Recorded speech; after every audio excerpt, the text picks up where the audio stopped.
Welcome everyone. We've all seen the Series X versus PlayStation 5 comparison videos popping up everywhere where they're pretty much breaking down all the knowledge we have of the system so far and their assumptions as to how they're going to perform and which one is going to be better. One of, if not the most important interpretations and assumptions that we can make about these two systems and how they're going to perform based off of what we've been given is not being taken into account properly. I have no dog in this race, man. I'm looking at this completely unbiased. I have had Xbox products and PlayStation products, so what we're going to be doing is looking at the Series X and the PlayStation 5 specifically, how they differ, because they are extremely similar. They're both on the same chips. Those chips are on the same softwares, and then they are going to have different operating systems, of course. The processors are made by AMD. They are Ryzen 3rd Gen, running on the Zen 2 architecture. They both have a total of 8 cores. The Series X is pushing 3.8 gigahertz max, but with multi-threading enabling, that's going to be 3.6 constant. The PS5 is running at 3.5 gigahertz max with a variable boost clock speed. Both graphics cards, again, are made by AMD, and these are the RDNA 2.0s. But the Series X and the PlayStation 5 both have custom layouts for their graphics engines on board. The Series X is running 52 CUs, aka compute units, on board, all at 1.825 megahertz. This is pushing a total of 12 teraflops. PS5 is running 32 CUs at a higher clock speed of 2.23 gigahertz, running at a total of 10.28 teraflops. It is right here in this moment, this one statistic of teraflops, that the majority of the Series X versus PlayStation 5 comparisons that you see are going to say that the Series X is going to be more powerful. Both consoles are equipped with 16 gigabytes of GDDR6 memory. That is a lot of memory. To put this in perspective, my RTX 2080 Ti in the other room has 11 gigabytes of GDDR6, and the question comes to mind, why does it need so much high-speed memory? The reason is that this memory is not just allocated to the graphics engine, it's allocated to the CPU as well. Now, Microsoft did state that they're running different speeds on their memory. They have 10 gigabytes allocated for the graphics and 6 gigabytes allocated for the operating systems and everything else. Sony simply stated that they're running all 16 gigs they have at 448 gigabits per second. It's also not surprising that when you average 560 and 336, you get 448. So I would imagine we're not going to see much of a difference in performance in this one aspect. Now for the I/O, aka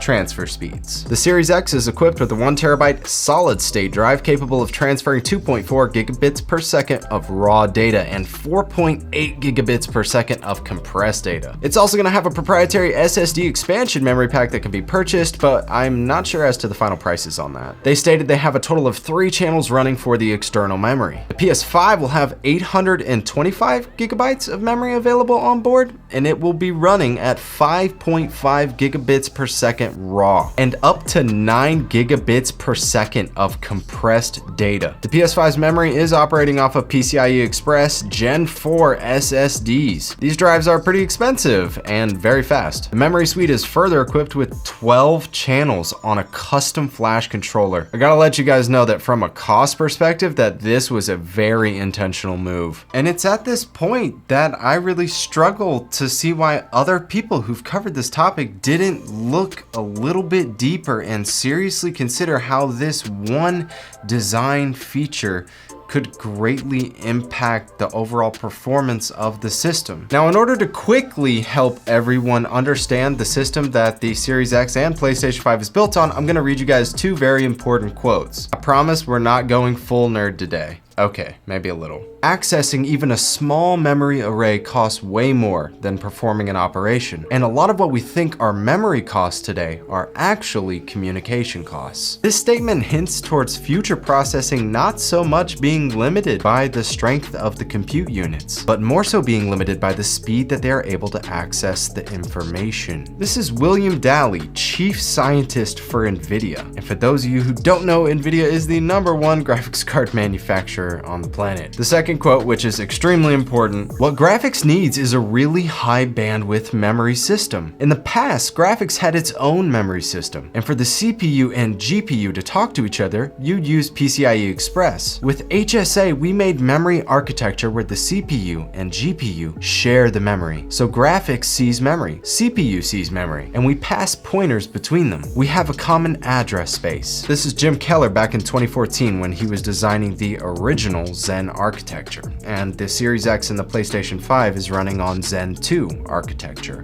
by AMD. So when we look at this layout for the domain-specific architecture, we see the CDNA compute optimization, the RDNA the gaming optimization, and then the general-purpose GPU architecture. But if you pay close attention, all of these are touching each other and overlapping because they are all in a way in constant contact and connection with each other. This is why I believe Mark Cerny understood full and well what he was trying to communicate when he showed off the custom I/O unit running on board with coprocessors, aka accelerators for specialized workloads, specifically gaming workloads. This concept is currently being used in all the top-level Turing graphics cards and will continue to evolve and become more efficient. But what Sony was actually trying to communicate with us was that they've completely removed the bottleneck for the memory to the data centers where all the processing is going to be happening. And even if you upgrade the PS5's memory, you have to get Gen 4 solid-state drives. They're not cheap. They're expensive upgrades and they are direct plugins into PCIe Express slots. And furthermore, because of the nature of the card and the architecture that it's on, any high-speed memory like Gen 4 solid-state drives can actually be utilized as random access memory for the system to use and abuse as it sees fit to increase performance. So a lot of us have seen the demos where they have the Series X running and then pause the game, switch apps entirely into another game, get